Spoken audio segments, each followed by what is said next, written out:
Welcome to the Toffee TV podcast. We are back once again, and this week we are joined by John Blain. Hello, John. How are you? I'm all right, Ped. Is that your posh voice? That's my posh voice. It's my podcast voice. That. if you've got like royalty coming on the show, you've got to be a little bit posh. When are they coming? John, you live in Warrington. You're practically royalty. On the show this week, obviously. I said, sorry. I bet you there's plenty of people where I live who are the stuck-up posh types who would claim they don't live in Warrington. Yeah. You don't claim to. I was going to say, John, you don't claim to live in Warrington. Let's be honest. Well, I'll tell you where I live, but I don't give a damn really what it's called. So while we're on now, because we've just hijacked this briefly. That's fine, John. It's a podcast. Honestly, just do and say what you want. So which part of Liverpool, all the little areas, do you think would least likely be the one that says they live in Liverpool? Anyone who hasn't got a purple bin doesn't live in Liverpool, John. No, I'm talking about people who do live in Liverpool, but they live in a posh area. Where they live, they say, "Oh, I live in X," rather than say, "I live in Liverpool." No, well, yeah, but Walton can't escape being Liverpool, though. Like, I don't know. I suppose if you lived in Formby, you wouldn't strictly live in Liverpool anyway, would you? No, I think Walton's a good example, because people there would say, well, I live in Walton Village. Yeah. So it's a bit fair enough. You ask me where I live, and I say I live in Stockton Heath. Well, Walton's in Liverpool, and Stockton Heath's part of the borough of Warrington, so it's that sort of thing, isn't it? There you go. No, that's fair enough. But some people might know where Stockton Heath is. Now they do. They know it's the posh part of Warrington. They know that, all right. It's where the royalty. It's near Appleton. Yeah, it's very close to the motorway. It's got quick access to the M57 and onto the Manchester Airport. It's perfect for that. Perfect for nowhere near the M57. Not the M57. The M. What's the other? 6. That's it. The 56. Sorry, I'm getting confused. Taking it to Bootle. Yeah, you come out of Stockton Heath. You drive through Appleton, through Stretton, and then you're on the 56. And you can get your quick getaway. Well, you could get your quick getaway. You should be able to, yeah. Can't do that anymore. Well, we're soon enough. John, very simple question for you then. Just as we're talking about this, are you? Don't take this the wrong way. When it's available, will you be getting the vaccine? Yes. Okay, that's all I wanted to know. If you'd said no, that would have been an acceptable answer as well. I was just kind of gauge opinion. There's people out. I had a vaccine last week, but I'll have another one when. I don't want to know, John. I don't want to know. I seen a thing yesterday, and it was like it's called a flu jab, Ped. Yeah. I seen a thing with like William Shakespeare. I was thinking, William Shakespeare? What? But 80-year-old William Shakespeare had it yesterday. So yeah, he's probably never been called William since he was like a child. He's probably always gone by Big Bill. Billy Shakespeare. Shaky. But obviously the media thought it. No, just it's a topic of debate, isn't it? A lot of people. I've said I'll have all three. I'll have one in each arm. Well, no, obviously not one in each arm. I've got 3 arms. Well, I'll have one in both arms and one in the leg. That's fine. It'll be a long time until they get to you, though, won't it? Oh, and that's fine, John. That is fine as well. I'm an active, healthy young man in my 30s, and John done well there. His face didn't crack. He just let you carry on what you were saying. I know he's 42. Yeah. But that's fine. I don't listen. I was born in the year I was born. There's nothing I can do about that. I don't know why. So to be fair, though, I'm subscribing to the thing of this year. It shouldn't count. It shouldn't count. Really. It shouldn't count this year. No, it shouldn't. No, it shouldn't. It should be wiped off the records. I think we should start again, and this should be 2020 again. I'm January the 1st, 2020. But then again, would any of us want to go through 2020 again? No. So call it null and void. Yeah, just null and void. No, anything that happened in 2020 should just be null and void. There shouldn't be anything that is acceptable. Shouldn't be held up. It shouldn't be held as fact. It shouldn't. And that includes Saturday at Burnley. It does. Which was a bit of a null and void, wasn't it? Yeah, Burnley. No. It wasn't good at all, was it, John? Another disappointing performance. Another disappointing start. Where Everton really have lowered themselves to the opposition. I think personally, this team is full of players who should be playing a hell of a lot better. Even just at a basic level, John, I think a lot of these players should be playing better. That's for you, John. Well, you have to make it a question rather than... John, should our players be performing better? I think, the team should be playing better, shouldn't it? And I really don't know. I know Carlo's going to take some stick, which is inevitable when we're on the run that we're on. But I sat down, and I think I might have even chatted with someone on a WhatsApp group or Twitter or whatever, which was, we're a team that scores goals. We're full of goals, really, aren't we, at the moment? DCL's, maintaining good form. They're the team who, I think they scored, 4 league goals or something before? 4, yeah. And we know that they're an honest team and set pieces and all that good stuff. But even with the game that we think we've got as fans, particularly the half-empty ones, of we need to score 2 goals to win or 3 to be sure, then we must have thought going into that game, particularly having them been turned over quite, effectively by City, that going with confidence, start with a bit of pace, knock the ball around, blah, blah, blah, all that good stuff, get a lead, and then probably coast to a comfortable victory. But we seem to be, I don't know whether the manager's spooking them and almost doing that analysis paralysis stuff that some managers do, that they focus so much on the opposition, we forget what our strengths are. But yeah, Ped, you're spot on. We should have rolled that team over, and some of the previous games as well, the Newcastles and what have you, in exactly the same way. We should have just rolled them over. And we've not been on a run like this since whenever it was, Silver's Day, which would have been, 18 months ago now, I guess, yeah? Well, it's just over a year ago, hasn't it, since Silver really... Obviously, we went through a bad run last year, just about a month earlier, so... I don't even think it was only 1 win and 7 though under him at that stage. No. He'd had a couple. I'm not. Again, this is not Carlo. I just mean the team in general, and I would say this team. Well, this team is better than what we were 12 months ago. Well, John, where do you? Well, the individual players are better, Baz. Yeah. Yeah, as a team, yeah. Yeah, but what we're really talking about is whether the actual team's better, aren't we?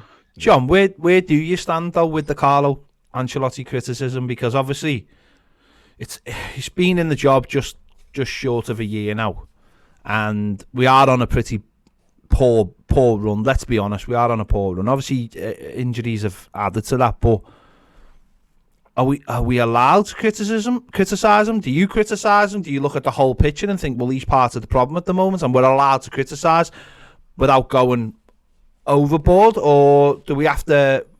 Can we just focus on the players, or is it a bigger picture? I think, my view. I'm quite fond of saying, when I do Everton Business Matters, is we don't know what we don't know. So I think we have to start from a point of view that this is a manager who's got a really good track record. All the sound bites or the stock responses, like he sees the players every day, and does that explain Nkunku? Does that explain Anthony Gordon? Whatever, yeah. But if change it round a little bit and say, when the team was picked, did we think that had enough to go and beat Burnley? Well, yes, it did. Yeah. So why didn't it? And the same against in some of the previous games as well. So the manager's not setting them up right, is he? He can't be. He's either not setting them up in systems, whether we're playing 3 at the back, 5 at the back, 4, whatever it might be, whether playing round pegs in round holes. You've got Iwobi, who takes a lot of stick from a lot of fans, against a pretty anemic Fulham team. Does a decent job on the right side, so he moves them to the left. Things like that come across as changes for change's sake.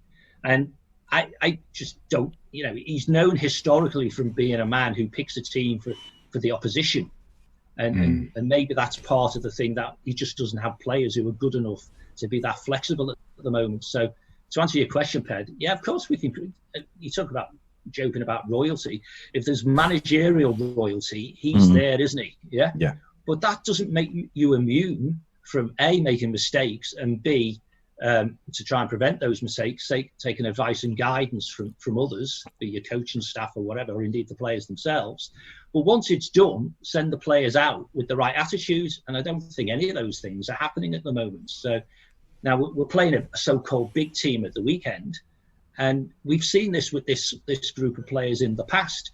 When they're up for it, they're up for it. And we're almost getting the message here that, or I am anyway, that when they're not up for it, it almost appears it doesn't matter who the manager is or what the manager says, they're not going to be up for it. Because some of them are serial failures across a number of managers, aren't they? So it's a bit of both, Ped, I think. Yeah. The manager's not, form is temporary, and his form as a manager at the moment isn't as good as it can be. and the players aren't helping either. I mean, the number of short passes, the walking around at the back, DCL's still doing what he's been doing, and I don't just mean scoring goals, but the pressing he does and what have you. Some other players like Richarlison have dropped off that a little bit, and obviously we all know that our man James is a luxury player, but you can be critical in game of James, but as soon as he gets the ball and plays a pass, you think that's why he's there. Yeah. So the rest of the midfield need to know our job is to accommodate that luxury, because that's the luxury that's going to pick the lock. So I think the manager needs to step up a little bit, and I don't know who the manager works for, to be honest. So I don't know whether it really is Brands or whether it's Mashiri or God knows who, but as we've known in the past, I think me and you've had this chat in the past, Baz, about we don't help our managers. We almost leave them alone. And so they take all the issues on their own shoulders. And I think we just need to recognise, it doesn't matter how royal you are, you're still human. So need help, yeah. Yeah, and funny enough, there was an article today from Kaka. I think it's some promotional work he's doing. He's been asked in interviews. He's been doing interviews, and he's the man he's pointed out in the interview is Carlo Ancelotti, saying how incredible a manager was, best manager he's ever played under. Obviously, won the Champions League with him. Had them for 6 years. So again, it's you're getting lauded like by a player like Kaka. We've heard all the players who've come from the past who've lauded him. And yet, we just don't seem to be getting a tune out of him at the moment. And one of those things as well, Baz, and John sort of mentioned it before, was, well, fun enough, you just mentioned it with James. It's if you are sending a luxury player out there, you should be protecting your luxury player. And I don't think we're protecting James Rodriguez at all at the moment by, one, the position we're playing him in, but also the positions around him. Like having James Rodriguez as one of the three in midfield, I think is just absolutely madness, because you're not going to get the work rate out of him, but also you're not going to get him the ball enough because you haven't got another midfielder in there to break up the opposition play to get him the ball. So he's a bit of a pointless commodity at times. I think when he played in the three for Real Madrid and for Bayern Munich, he essentially had better players around him. That was the thing. And was 6 years younger. He was younger, but he had played with, I mean, he's only just under or just over 2 years ago at Bayern Munich, and he was playing in their midfield three.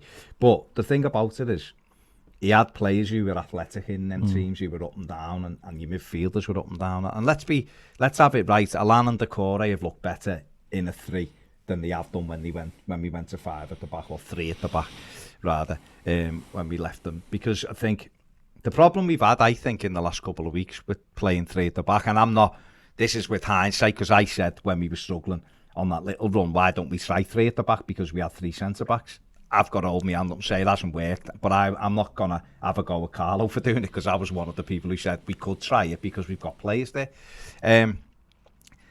So people have asked for James in that midfield three because he is creative. I think what Everton have lost when he's been in there is we've had no one really bombing on the right. I think if you had Coleman and Dean in the team and you tried them inside, I think that would have made a bit of a difference.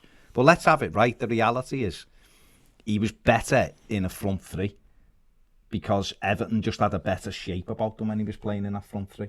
And I think the what you should try to do almost is work really hard in your midfield so that he doesn't have to work as hard. Now, people might look at that and go, everyone should put the same amount of effort in a team. Well, yeah, they should, but like John's just said, he's the lock picker, isn't he?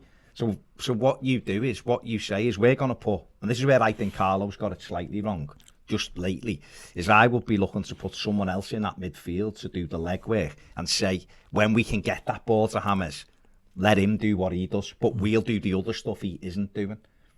But I also think it's been affected because we haven't had Coleman. And I hope he's plugged that gap to some extent, but there's no one's plugged it in Dean's absence, and again, that's been an issue for me. We get that's good stuff, but we get overfaced with processes and systems. I mean, you talk about that three, so I'm thinking, which three does he mean? Does he mean the 4-3-3, so it's the three in the middle? No, he doesn't. He means the three up top, right? Or does he mean 4-2-3-1, and he's in that the only three, and so on? But fundamentally, it's about the players knowing what the system is, what their responsibilities are within that system, you know, and how we can flex in game, you know, to the changing needs of the game. So I'm assuming you were saying it's 4-3-3, where the three are James, DCL, and Richarlison. Now we started the season yet when he was playing really well. Yeah, exactly right. So your other three are Alan, Decore, and a small selection of somebody else. Well, you see, I'd have Holgate or Ben Godfrey in there, simply because they can tackle, they can run, and they can sit in front of the back four. Okay. Failing that, Tom Davies. Okay, right. Yeah. So then you start getting into a variety of they different formations, because you're fundamentally saying, let's play a centre back in midfield because they can tackle. Yeah.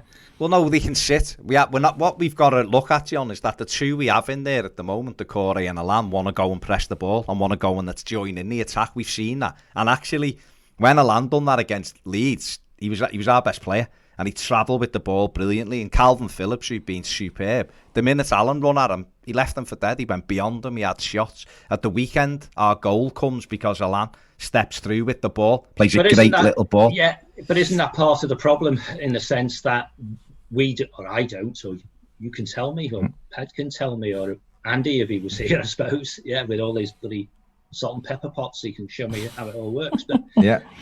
Alan is supposed to be the anchor, isn't he? You know. Well, but he lacks discipline. Well, it's not his role. Well, hang on a minute. Yeah, but he also takes responsibility, doesn't he? Yeah. Yeah, he does. So if we were to look at the players we've got, and what you're describing there is the good old-fashioned box-to-box midfield player. Yeah. Yeah. Then out of Decore or Alan, isn't that supposed to be Decore? Yeah, but he's being told to cover the right back, so he's not doing what he should be doing. But do you see what I mean? Then what you get is Alan saying, I can see, because I'm experienced and I'm not scared of taking responsibility, what we need to do here. And I sit on the sofa with the missus, and we must all do it, not necessarily with the missus, but whoever. Certainly not with mine anyway. But some of these, you know, breaking down teams and breaking the lines and stuff requires a ball carrier, yeah? And therefore, Alan's saying, I know this is going to work because I've just done it 2 minutes ago and it did, so I'm going to do it, so to speak. And so that's around roles and responsibilities again. So if you say, as you did, I think, you're going to stick, say, a Holgate in front of the back four, well, why not just put him between the other two centre-backs and call him three at the back, yeah? And have two wing-backs. And so you get into, are we talking about the same 11 players, fundamentally, notwithstanding who's available from injury and stuff, but them understanding how they play? And the game against Leeds was a group of players who know what their roles are, believe and trust in the system and the manager, and therefore they perform. Yeah. And I haven't bothered, because I'm not an anorak. Bloody hell, I'm not a finance anorak, so I'm not going to be able to be stato anorak either. We've got better guys than me. But God knows when we last checked, injuries or not, last had an established and regular back four or team selection. So is the manager tinkering a la Ranieri when he doesn't need to tinker? And we, because what we're getting is we're getting individual performances. So Godfrey had a good game recently, Iwobi before that, but the team performances have been pretty naff since we started losing. So, well, I think you've just hit the nail on the head there, John, because I think what's happening is, just going back to the beginning of that conversation, was we had an established front three, and we've changed that to accommodate other areas of the pitch. So it should be a case of finding out what the solution, and it goes back to Iwobi playing left wing back last week. That should never have happened. The manager in hindsight has looked at that and gone, I know that shouldn't have happened, and he's put Fabian Delphin for this game, which, okay, it never worked because he got injured, and who knows how it would have played out for the whole game, because he's probably thought he's more defensive. He's left-footed. It gives Richarlison a bit more space, and he knows he's got protection behind him. So I think the manager's looking for changes, and he's looking at different situations.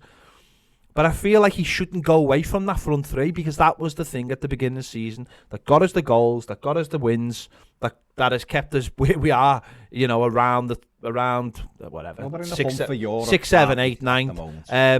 And I feel like that's the biggest problem. I feel like by shifting James Rodriguez into midfield, he's actually created another problem that didn't need to be created. He should have just left the front three and say, right, that's what we work with every single week.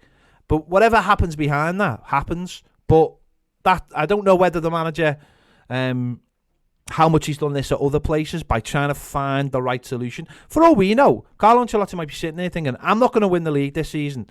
I'm in the hunt for Europe. And while we're trying to do that, we're going to have a good sort of route round the team and see what works and what doesn't work. I mean, that's not great for fans because we expect every single week a certain level of performance, a certain level of competency on the pitch. You know what I mean? It's the only thing I would say to that is if he has done that in the past, he's had a better level of player to be able to do it than we've got. And John kind of mentioned it before, and he's absolutely right, is that we've tried different things on other managers. I think we were probably saying this 15 months ago with Marco Silva. Why aren't we doing this? And we were definitely saying it with Allardyce, and we were definitely saying it with Koeman.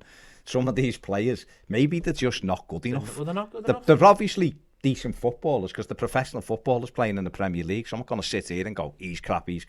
But like John said before, when you're winning and everyone's putting a team performance in and it's all sunny and it's great, you can look like a fantastic footballer, but the best footballers are the ones who do it every week, you know, and we haven't got that level of player, I don't think. Well, let's just disagree with that then, yeah? Because these players have played better this season. The team has played better. And I think Ped is on the right track in some respects, because if you look at, if we went out with an attitude that says, well, maybe in the dressing you do say, listen, we know we're going to concede a goal, you know, we expect to concede a goal no matter who we're playing, don't we? Because that's what's happening. Yeah. We also know we'll give any team in this league give their defence problems. And if we get our chances and we take those chances, we will score goals as well. So we go into a game against Burnley where they've scored like half a goal a game, and we've scored more than 2 goals a game. Therefore, we're going to win, aren't we? Well, we should do, yeah. But the better teams in this league go out, their players go out expecting to win. Now, you then look at what's happened in our season this season. We've often gone behind, but we've not been fazed by it. Because we must have that innate understanding that says, actually, we know we're going to get chances, and Don's bloody scolding Hart and Richie's there and so on. So we will score. And the real disappointment for me was, you can swear on this, can't you? Yeah, slightly. Go on, John, swear away. We were piss poor in the first half, but we went in level. You know, that must have been an easy team talk for the manager. You shower cannot be worse in the second half than you were in the first half. So here's a few tweaks. This is what I want you to do, you know. And it's almost like going back to those Martinez days, isn't it? You know, we might draw 4-4, but at least it was fun, you know, so to speak. Yeah, because we leak goals at the back, and whilst we're leaking goals and we've conceded probably a goal and a half a game or whatever it is, I don't really know, some stat I well know. Yeah, but we conceded a good few goals. But for the first half of where we're, 5 or 6 games, then we were okay, weren't we? Because we were scoring more. You know, we might concede 2 to West Brom, but we score 5, type of thing. So I'm just a dumb schmuck. You know, my badges don't go very high up the stack on coaching, but I have to believe it, which is where I'm almost handing them all back to Ped here, that if you've got an established system that works, and we're using the example of those 3 at the front, and then a component breaks down either because he's been sent off or because he's injured or whatever, you look around your squad surely and find which player can best fill that gap so that you don't change your system and you don't, if you like, compromise something that was working already. Yeah. And that's what Ped said. Because we've lost either a left back or a right back, or now in both, we're making other changes to try and paint over the cracks instead of saying, no, we've still got a vibrant front 3. The midfield is broadly still okay and what it was. And we have got James, which is one of the most technically competent players in this goddamn league, and certainly one of the most creative. Yeah. But we've got a problem initially at right back. Now it's left and right back. And then you say, who shall I put in there? And then you get to the problem, I think, of the manager thinking, right, but the guy who fits best at left back is only 20 and he's not played many games. And when he played in a game outside of the League Cup, he didn't look as good as he did, and so on. Yeah. So not trusting in those younger players, I think perhaps is part of the problem as well. So we end up where we are now. And I think I tweeted probably about with Ryan and James in response to one of their broadcasts for Toffee TV, that is the manager guessing a little bit at the moment. And I think he is guessing a little bit, which means one of the most successful managers in history is currently guessing what to do with this squad. I mean, that's going back to something I'd said when Richarlison was out, when he was trying to reinvent it. It was a 4-3-3. What I am a great believer in is keeping your system as close to you can and replacing with the player who is as similar to the player you've lost, so that you're not moving the rest of the team around. And so at the time when Richarlison out, Anthony Gordon was the closest player to Richarlison, not because he's Richarlison's level, because he's not, or whether he's good enough, we don't know because he's not played enough. Whether he's as technically as skillful as Bernard or as experienced as Iwobi. It was just the fact that Anthony Gordon is quite direct, like Richarlison. So you play him because your team fundamentally stays the same. And this is where we are now with Luca Dean, who's out for 2 months. Nkunku is the most similar we've got to Luca Dean. Is this a failure, even before a ball's kicked then in the summer, of not understanding what the backups or who the backups would be, or who would fit into what? Because I think we're all three of us here are on the same page on this. If you have a left back, then you expect to have a backup left back or a backup right back or a backup left midfielder or whatever it is that we can just swap out the parts for and replace them. I know that's not how football necessarily works, but you want to keep the system as close to, if that's your system, if you're playing 4-3-3 and it's getting the most out of the best players with Charlison, Dominic Calvert-Lewin and James Rodriguez, then who's at fault for that? Who's at fault for not setting out the season with a backup right back who's competent, a backup left back that's competent, a backup left midfielder that's competent? Because sure, does that fall on Marcel Brands, or does that fall on Carlo Ancelotti, or does that fall on bad luck because it was such a short window with the obviously last season? No. Go on then, John. Go on. It's not bad luck. I mean, this is where we get into the realms of the echo chamber stuff that comes out of Twitter, isn't it? Yeah, because people take a binary view, and you've just done it to a degree. I'm just asking questions, John. No, they come across as opinions, mate. Oh no, I'm setting you up. So, dear sister, go on. So from my perspective, what you just said was that we don't have a competent backup for left back, we don't have a competent backup for right back, we don't left midfield, and so on. And you say, whose fault is that? It's Everton Football Club's fault, yeah. Mm-hmm. And I think that's part of the challenge we face here, is people want to pin it down to a single individual. Everybody from the guy who says, as long as Bill's there, we'll never win anything, to Marcel Brands is crap, get rid of him, to this manager's the wrong guy or the right guy at the wrong time, and all those things, some of which all are true or none are true. It all depends on your opinions.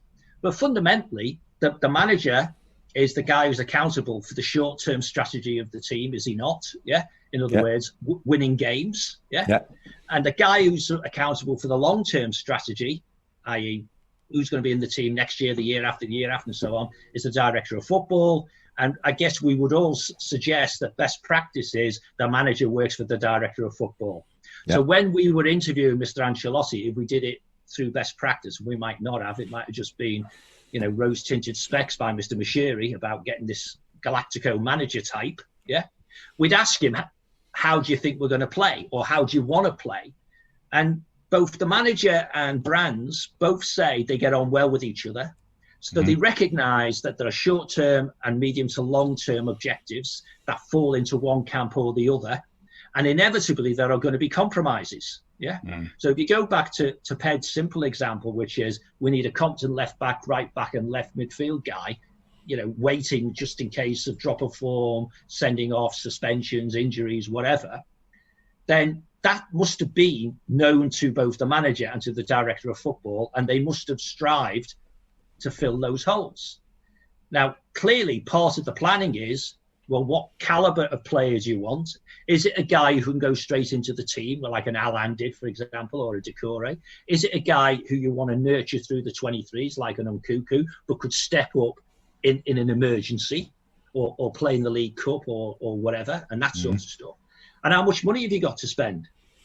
And if the answer goes round the block and says, actually, what you've told us you need, the board say we've got enough money for two of the positions, I mean, not necessarily the players, then the manager has to decide where he's going to compromise.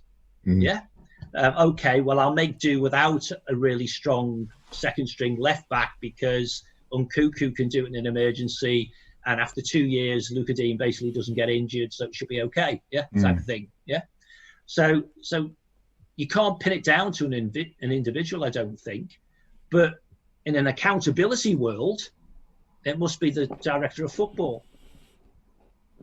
It must be. Okay. Because he's accountable at board level for the strategy of the playing side. Well, that moves on nicely too.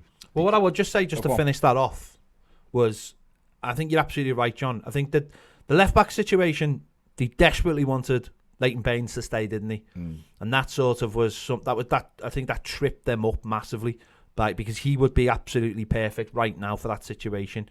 No, even he couldn't play that many games. No, but you know what I mean. They were desperate to keep him. Yeah. The right-hand side is, for me, a huge fundamental failure of Marcel Brands, and I don't care who disagrees with me.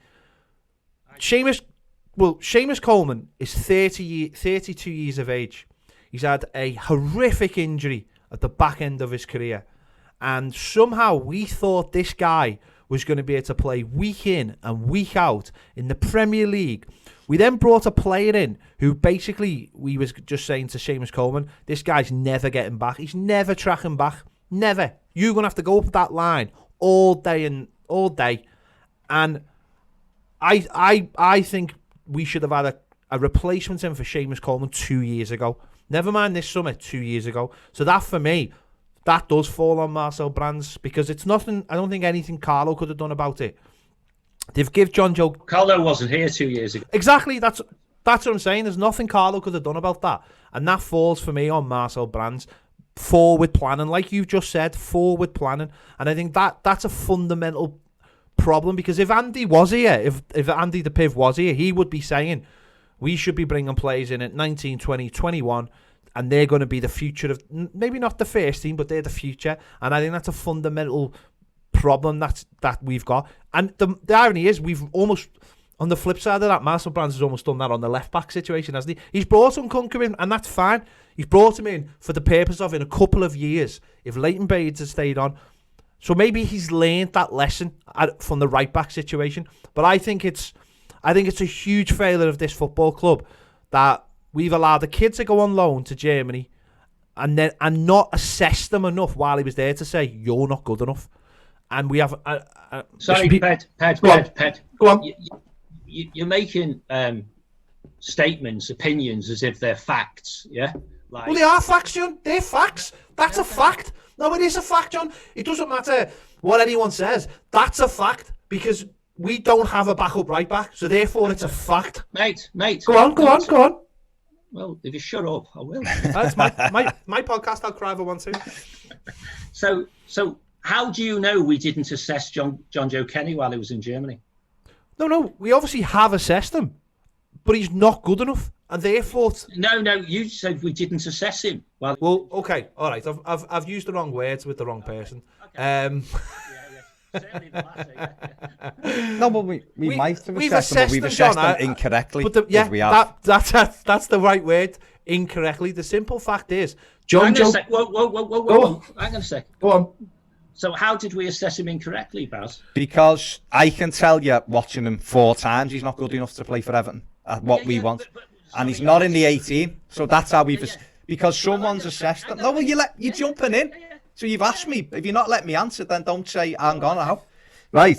I forgot it was your podcast. Yeah. Exactly. Well, it's Ped's, isn't it? I mean, he tries to tell you that it is. I think, in my opinion, then, we've assessed them incorrectly, because Everton wanted to sell him anyway this summer and couldn't. But we should have been looking for the right back. We should have had that anyway, John. Leighton Baines, the crossover with Leighton Baines and Luka Dean was probably a year too late, really. Luka Dean came in, and we were all like, we weren't ready for Baines to get out the team because we all still loved him. But within 3 games, Dean was in and Baines never got back in until it was an injury.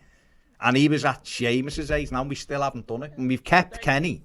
And Kenny doesn't even get in the 18 anymore. So we can't be good enough. Yeah, hang on a second. So go on.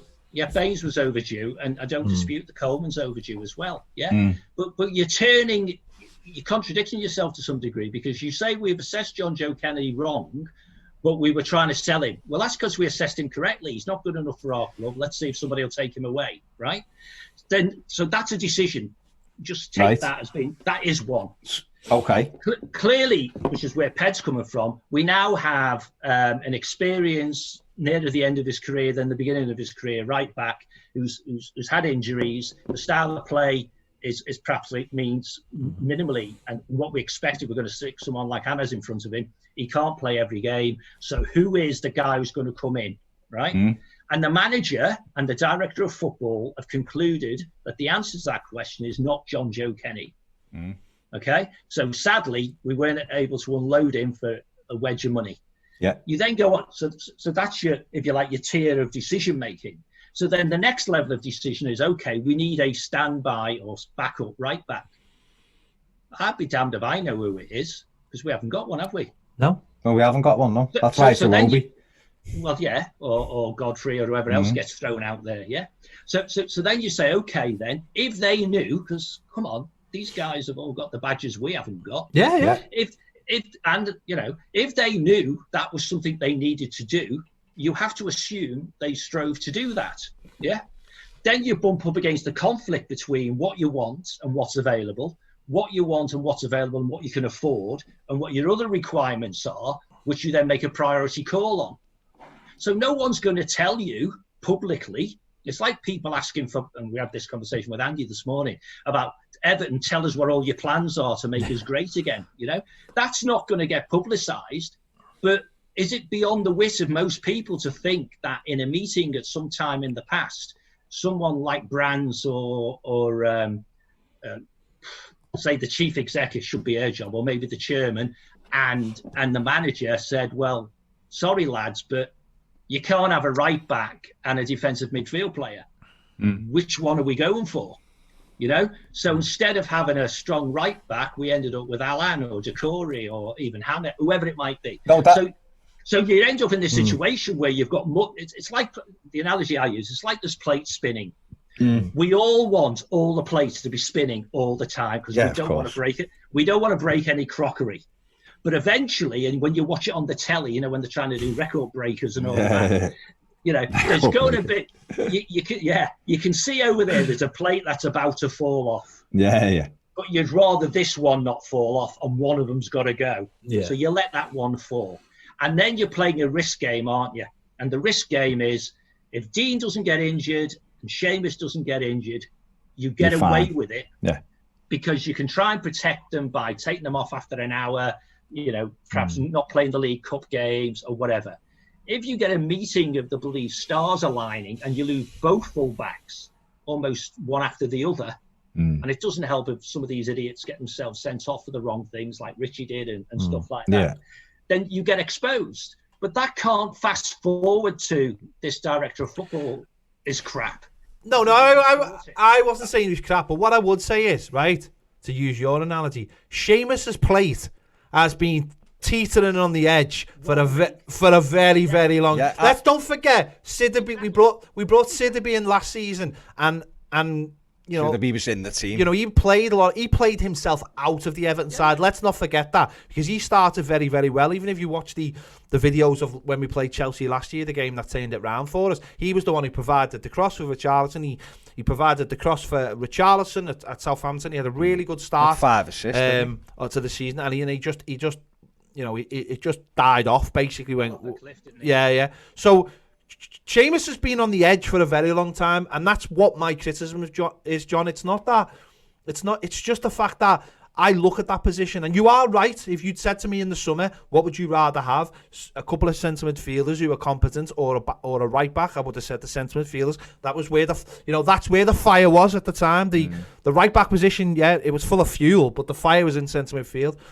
But I just feel like that position should have been identified, and we shouldn't at this stage now. I understand the left back position because you're absolutely right. Luca Dean isn't someone who's massively injury prone. We tried to keep Baines, and we do have a young lad coming through. The problem with the right back position, it just feels like everyone's been looking somewhere else and like, oh, Shameless is timeless. Don't worry about him. And that's why, that's why clubs get directors of football, isn't it? Surely. And this is perhaps where the debate should be, because we have, if you look at the tenure of this director of football, he's done 2 or 3 or 4 managers, depending on who you count and stuff like that. Then if you make decisions in the moment, you do what you're describing, no pun intended. You take your eye off the ball, You suddenly realise, like now, hang on a minute, we should have sorted out right back in the summer. Actually, we could have said that in 2019. Actually, perhaps we could have said that in 2018. Yeah. In fact, perhaps we should have done it when the guy had a horrendous injury and we didn't even know he was going to come back, Yeah. And so at that time, we had a relative youngster who people had hopes for, which is John Joe. Yeah. But I don't have to be a world-class bloody coach with all the badges and all that crap to see that John Joe's not going to do it in the Premier League, And I guess the last thing was for John Joe would he develop with getting played regularly? So he went to Germany, He went to Germany, he played regularly, and when he came back, whether it was an affordability issue for the Germans or whatever, who knows, I don't even know if they wanted him to be true, but he had a few, run-outs, and you think he's not it. So he's lost the confidence of the manager sufficiently that the manager will play a variety of bloody centre-backs at right-back rather than him. Yeah. Which is then counter to what we discussed 10 minutes ago, where we said you keep your system and you get the player who's nearest you can. If that was the case, we'd be playing John Joe Kenny at right back. Yeah. No, I agree with that. Yeah. But he's... And a natural right back who might not be quite good enough might be better than a player who's not a natural right back, who's technically, or in theory, actually a better player, but not at right back. No, you're absolutely right. But that's what was going back to my original point. That's the fundamental problem of the football club, is that we are relying on a 32-year-old left back who's had a major injury at the back end of his career, and I just find that mad.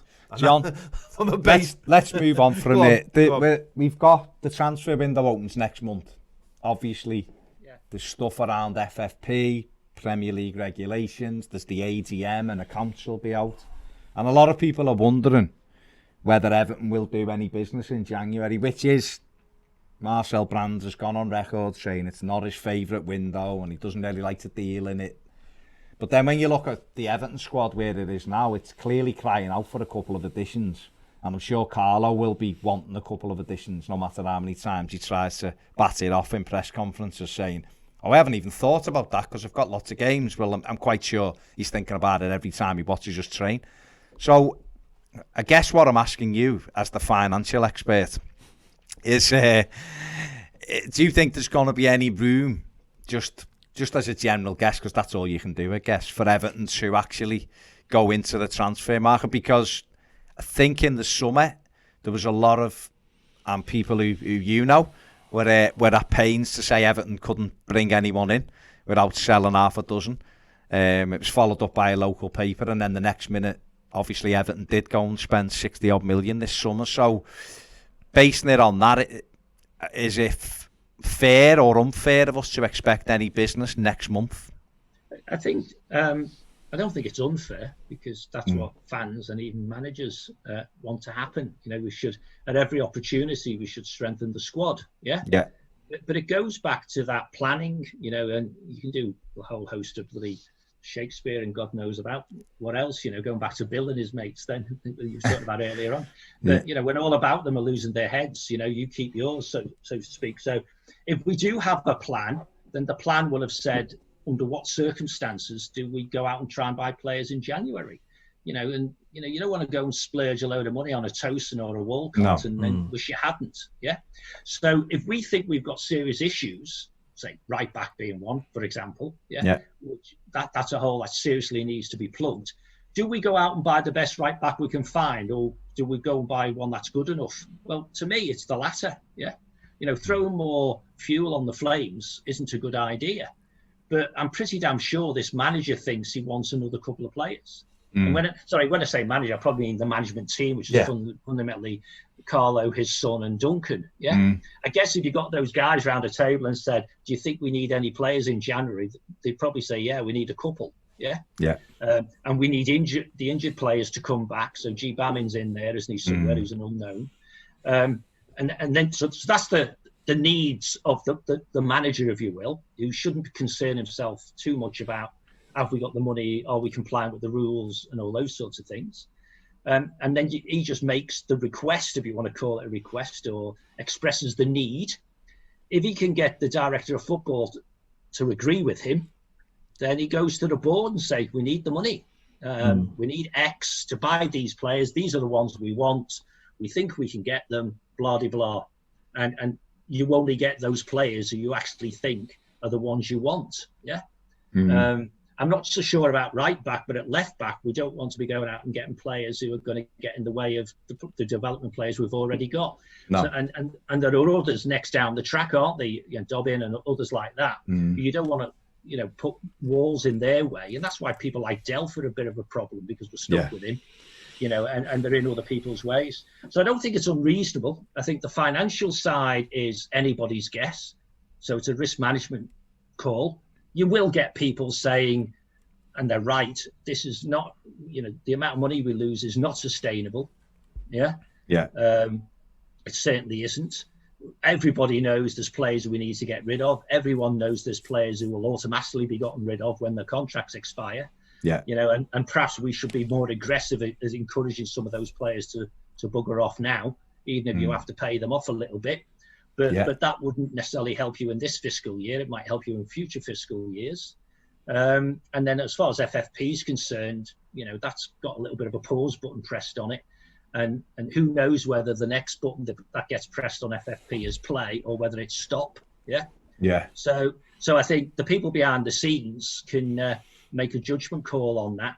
And then if you just want an intuitive one, will we bring a player in January? I think we probably will. Yeah. At least one. It's likely where there's a will, there's a way, isn't it? Yeah. It's likely FFP is going to get shut down again, isn't it, John? Surely, because when you've had another year of no fans in the grounds, clubs can refer back to that, and I can't see UEFA wanting another day in court where they might have to pay a lot of costs.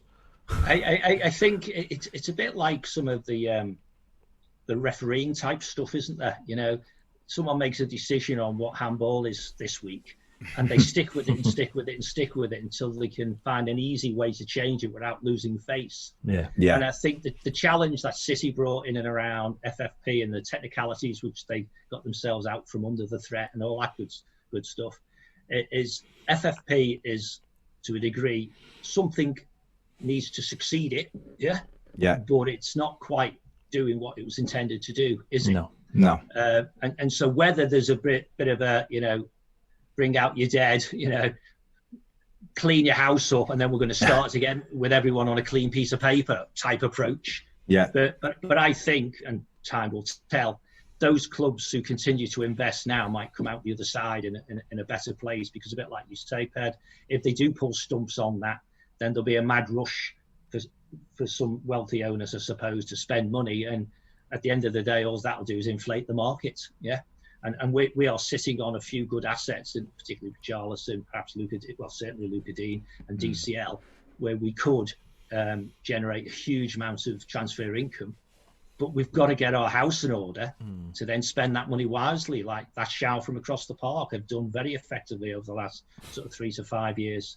So it's an interesting one. But I just don't think they're necessarily worried per se. Sounds a stupid thing to say, but about whether we lose 75 million quid or whether we lose 100. Yeah. Yeah. Because, but as far as financial fair play is concerned, I mean, not necessarily about it's a huge sum of money and we become increasingly more beholden to the whims of a particular shareholder. I think we have to spend money though, don't we? Oh, because we've got a manager who won't be able to deliver what they want without investing in the team. He won't. It's as simple as that.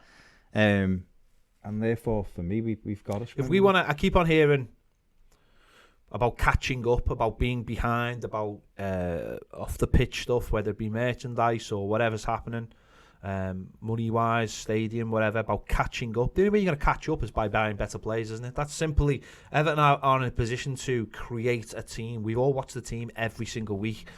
This team is not ever going to reach the levels. Carlo Ancelotti's not that good a coach. Duncan Ferguson's not that good a coach. It needs people to come in, and like we've just said there, it needs people just simply because people like Seamus Coleman, who we heavily rely on, can't play every week.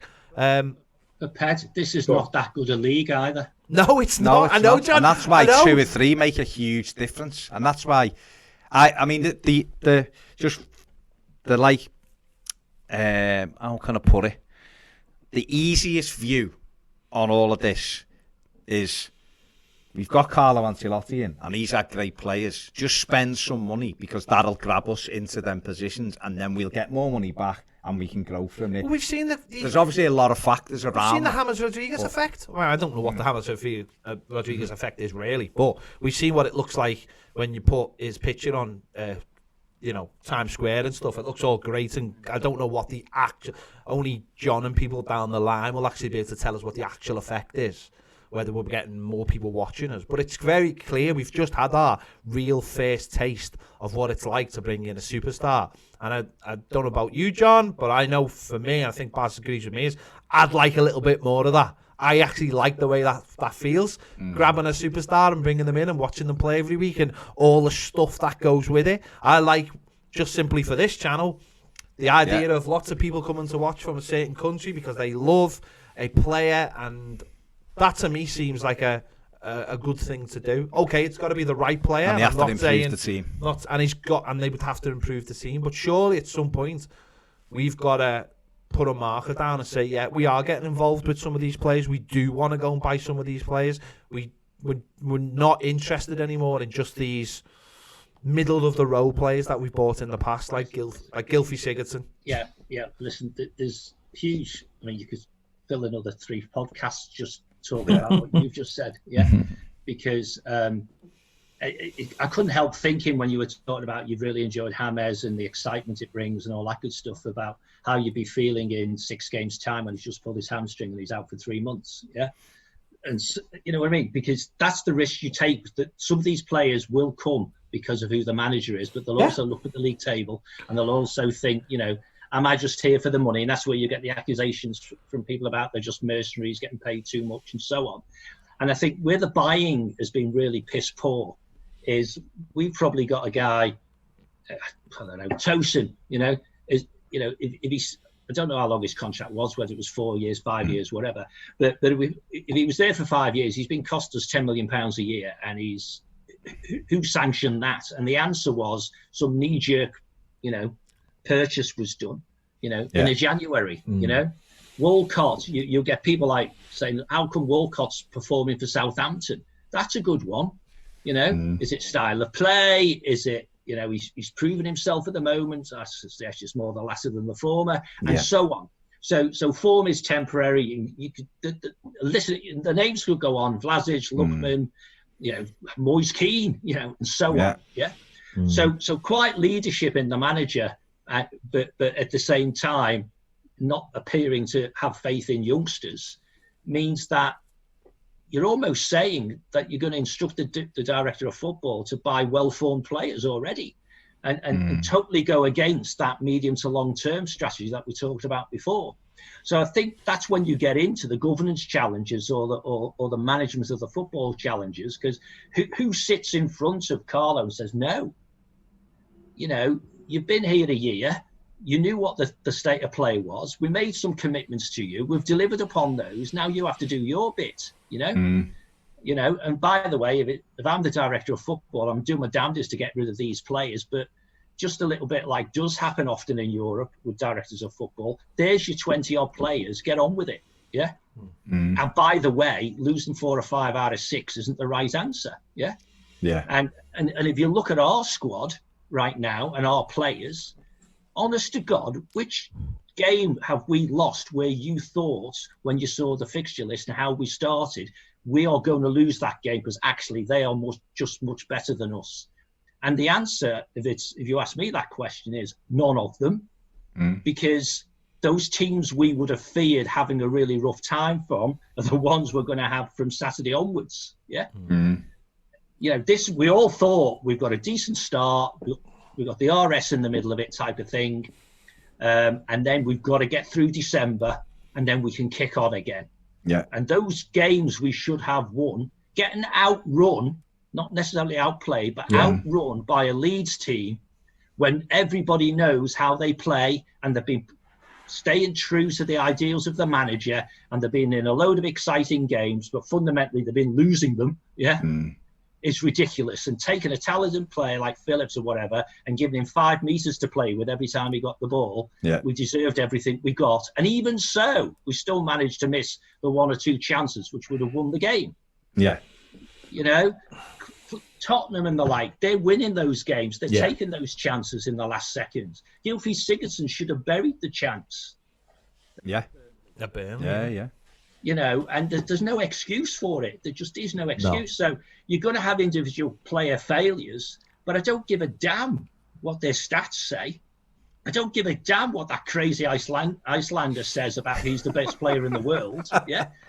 All you know is that when it comes to it, it doesn't make the difference. Yeah. You know? Yeah. And so I'm totally with you, Ped. You know, if the choice is between buying 2 or 3 crazy superstars, well, not that many, is it? 1 or 2 crazily expensive superstars or half a dozen journeymen, get the superstars and put the kids in instead. Yeah. Yeah. Somebody give Anthony Gordon a talking to, because he must need one for one reason or another, that says this is what you have to do to get into this team. You have to convince that guy over there you can be trusted, you know? And then you do a few sparkly moments, which you're more than capable of because you've got pace. Yeah.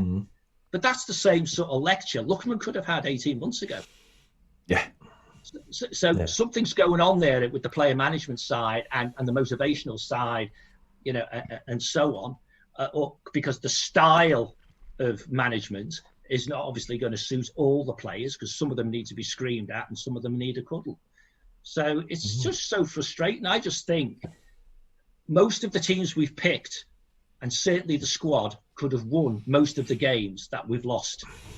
Yeah. Yeah, I agree. But we've underperformed. Yeah, absolutely. Get the best out of what you got before you start knee-jerking into buying more.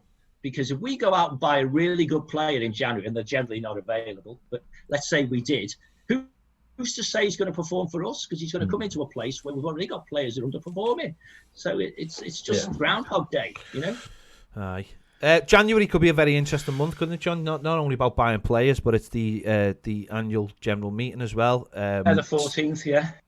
We could have some stadium confirmation as well. I know there's a plan. I think there's 2 planning meetings before Christmas. One doesn't have our name on it, but the other one I don't think it's been disclosed yet whether we're involved in that one. So that's the 22nd, isn't it? Yeah, I think so. Yeah, so January could be very, very, very interesting from a club point of view. Well, it could, yeah. I think it's funny, and I don't know whether you lose track. There's so many channels to play with, isn't there? WhatsApp and all this sort of stuff.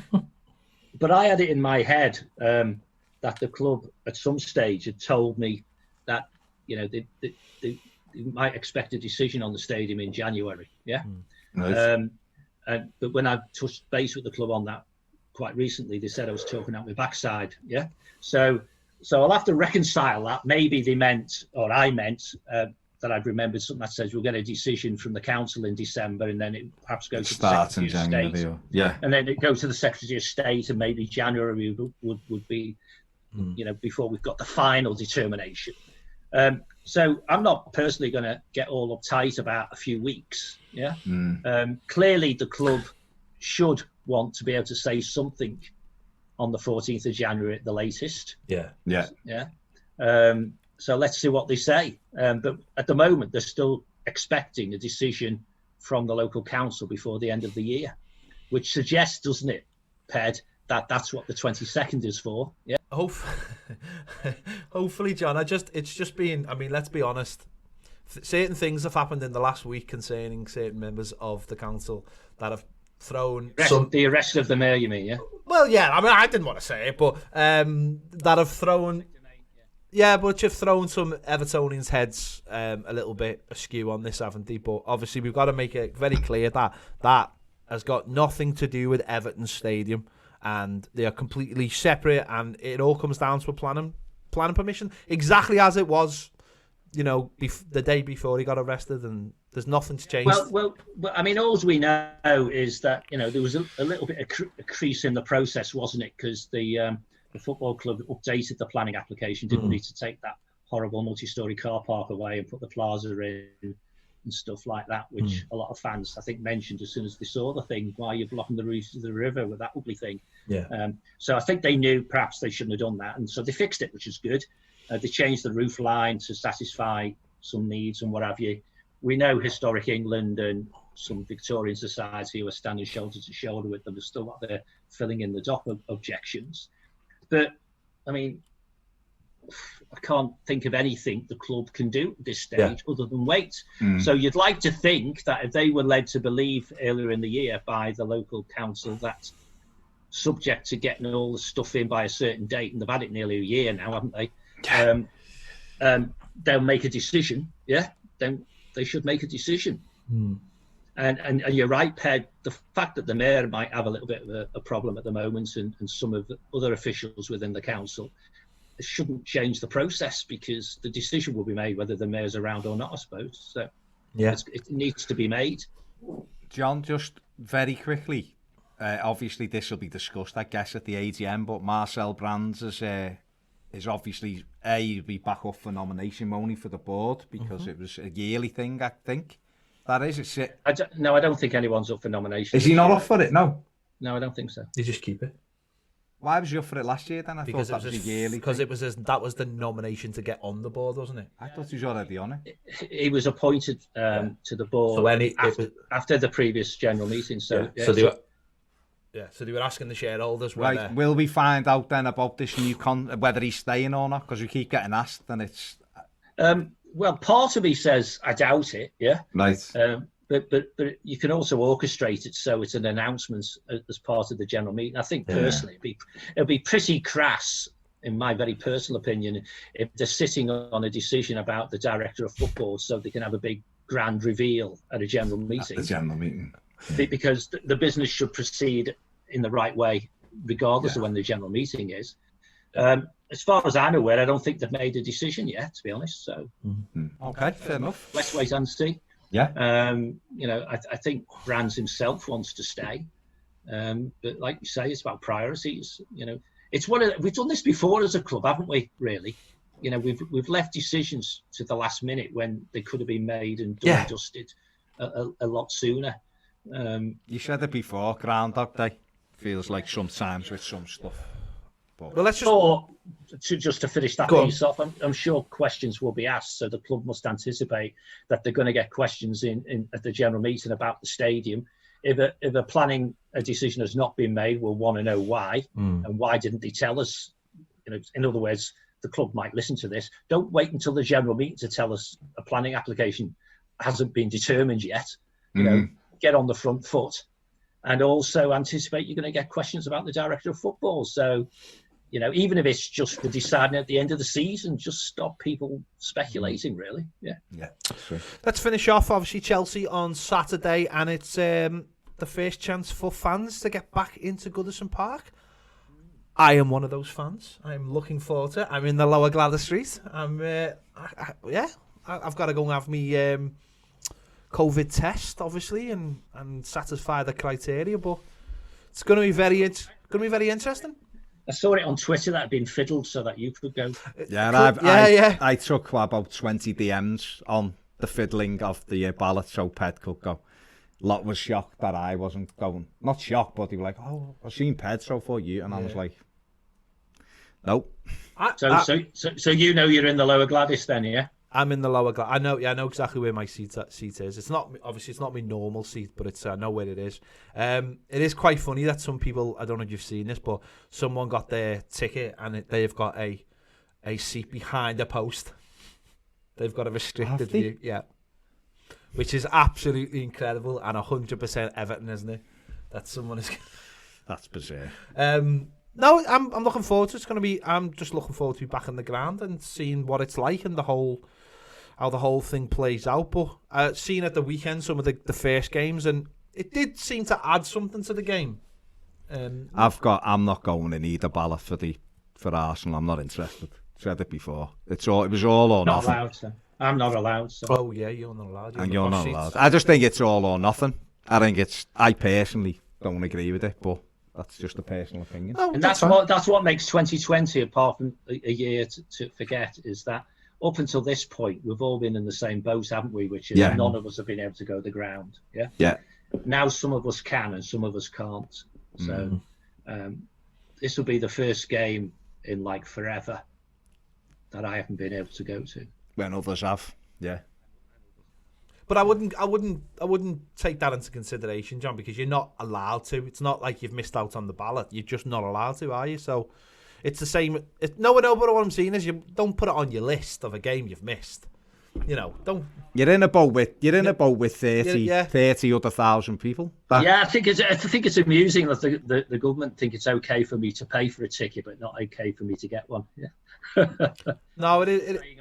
Yeah, of course. It is all a bit mad, like, but it's going to be a tough. So we'll hear you when we Ped, yeah.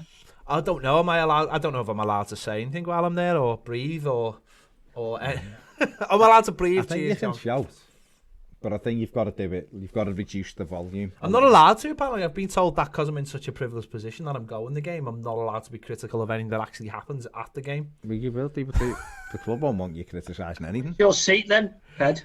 It's in the Lower Gladys Street. Row K. No, you'll be on the telly. GT2. So I'll have a look out for you. Second block from the by church. The church, yeah. So when we score and they run down to the corner flag, we might see you. Yeah. I'll be like that. They'll run down and you'll see me putting hand sanitizer on and running over to the players. Before you clap. Hand sanitizer on to clap. Yeah. No, it's going to be different, of course, but I'm just glad to be back. First time back since, obviously, the Man United game last season. But it's a very, very difficult game, isn't it? Chelsea are in great form, scoring goals, not conceding too many. They found a good bit of form.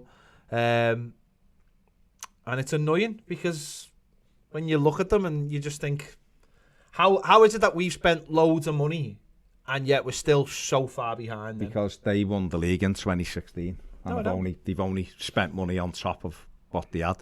But they spent the 250 million or whatever they spent in the summer on quality players, didn't they? But where... Yeah, they had a bit of a thing, though, didn't they, for a while? They weren't allowed to buy. He had a boost, didn't he? They had a massive boost, which is why he could spend the money. But they bought Kai Havertz and Timo Werner, who were excellent. Ben Chilwell's a good player. The keeper's really good. They've got Thiago Silva.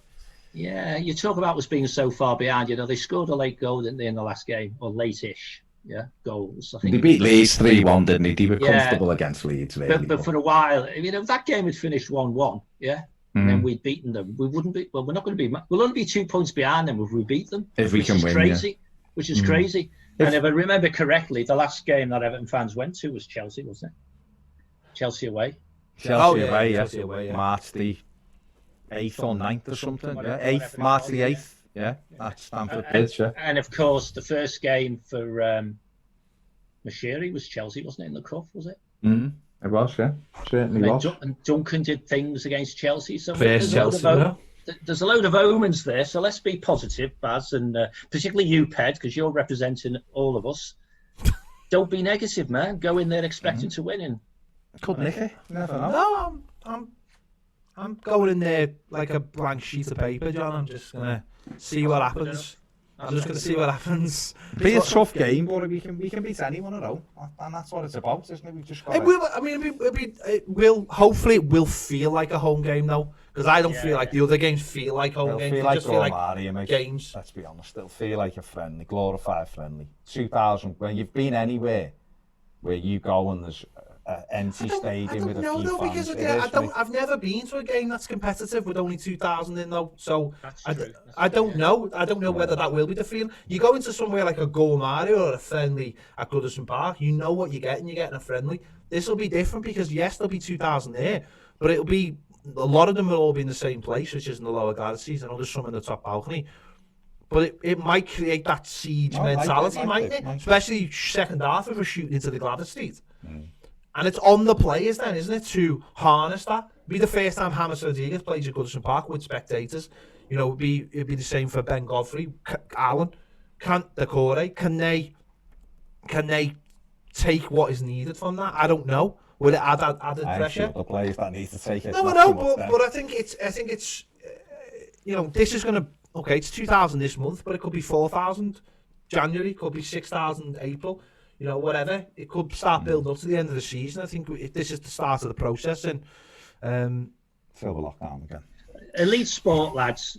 Elite sport. Most of the difference is between people's ears. Of course, definitely. Yeah, and, you know, and so I think Ped's right. The mere fact that there are fans in the stadium should give, even if it's minuscule, you know, a marginal gain to our players, it must give them something. Scoring in front of them, isn't it? I seen the games at the weekend, and there's the cheer when a goal goes in, but not can cheer.